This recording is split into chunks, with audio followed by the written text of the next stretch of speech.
Hello everyone, welcome back to our channel Login Ed. In this video, I will guide you through how to log into Ritholtz Wealth client account. Open any browser you have on your device. For now, I'm using Chrome.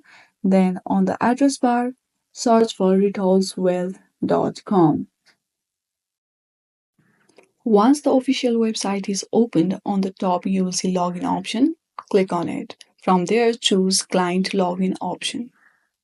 This is your login page. Now you have to enter your registered email address to log into your account.